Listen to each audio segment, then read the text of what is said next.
এরকম একটা জায়গায় যে আপনারা যেই থানায় আছেন এবছরে, আপনারা আগামী বছরে আপনারা এখানে থাকবেন। আল্লাহ তাআলা আপনার রিজিক রাখছে এবছর। এই জন্য আপনার যতটুকু সামর্থ্য আছে, এই সামর্থ্য অনুযায়ী সর্বাত্মক চেষ্টাটুকু আপনার যেভাবে করা দরকার, যে পদ্ধতিতে করা দরকার, যাকে যাকে এঙ্গেজ করা দরকার, সেভাবে মনে কাজগুলো করে যায় থাকে। তো এই জায়গা থেকে আমি বিশ্বাস করি যে আপনাদের উপরে একটা গুরুত্বপূর্ণ দায়িত্ব হলো যে এই শাখায় সকল জনশক্তিদেরকে চালানো।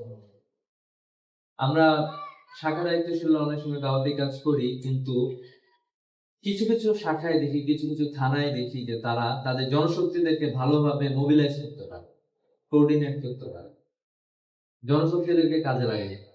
এই সুযোগটা অনেকের হয়। আবার অনেকে আছে এই জায়গাটাতে খুব একটা বেশি পারে না।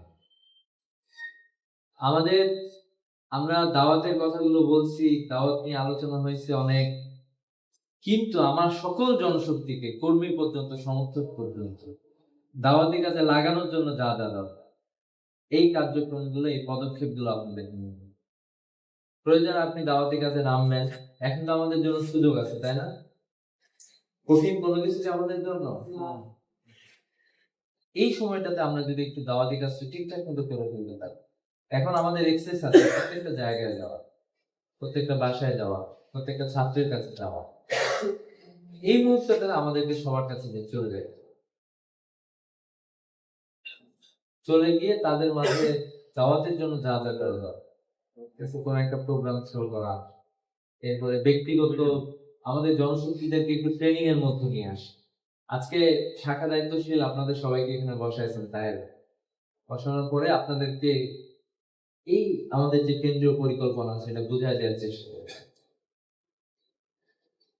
আপনাদের কাজ হলো যে আপনাদের জনশক্তিদের মাথায়, সবার মাথায় কাজগুলো পৌঁছায়, সবাই যাতে জিনিসটাকে নিতে পারে।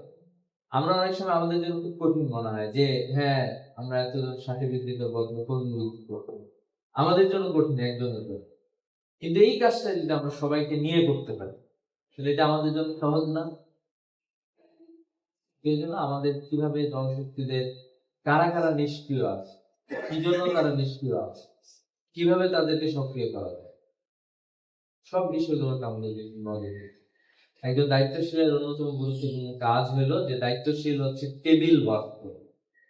আপনাদের টেবিলে একটা ডায়েরি থাকতে হবে, এই ডায়েরির মধ্যে সব কিছু বিস্তারিত লিখে রাখতে হবে, কাকে কিভাবে কাজে লাগাতে চান, হ্যাঁ, ওই ওয়ার্ডের কি সমস্যা, ওই ওয়ার্ডের সমস্যা যদি কিভাবে সমাধান করা যায়। এই যে আমার একটা শাখা আছে, এই শাখায় যারা পোটেনশিয়াল আছে, কিছু পরিবার আছে যারা গুরুত্বপূর্ণ ভূমিকা পালন করে, তাদের সন্তানদেরকে সংগঠন কিভাবে নিয়ে আসে। যে সকল প্রতিষ্ঠানগুলো আছে, এই প্রতিষ্ঠানে যারা ভালো প্লেসদারি স্টুডেন্ট আছে, তাদেরকে কিভাবে নিয়ে আসে। এরকম একটা হোলিস্টিক প্রোগ্রাম অ্যাপ্রোচ আপনাদের। আপনি মানোন্নয়নের টার্গেট নিয়েছেন, কাদেরকে কাদেরকে নিয়েছেন, ডায়েরিতে লেখা আছে যে এই থানা থেকে কয়জন সদস্য বৃদ্ধি হবে, কয়জন সাথী বৃদ্ধি হবে, ঠিক আছে, এবং কর্মীদের মধ্যে কারা কারা সাথী, এটা লিখিত থাকা খুব বেশি জরুরি, সভাপতির মাথায় থাকা জরুরি। প্রোগ্রামে রেগুলার বসে এটা তালিকাটা রেগুলার আপডেট করা জরুরি, ঠিক আছে, যাদেরকে আমরা টার্গেট নিচ্ছি সে অনুযায়ী কাজ হচ্ছে কিনা, এই বিষয়গুলো জানা আমাদের। সর্বোপরি আমরা যে শাখায় থাকি না, যেই থানায় থাকি না কেন, এই থানার আসলে কিছু কালচার গুলো পরিবর্তনের জায়গায় আমাদের কাজ করা হচ্ছে।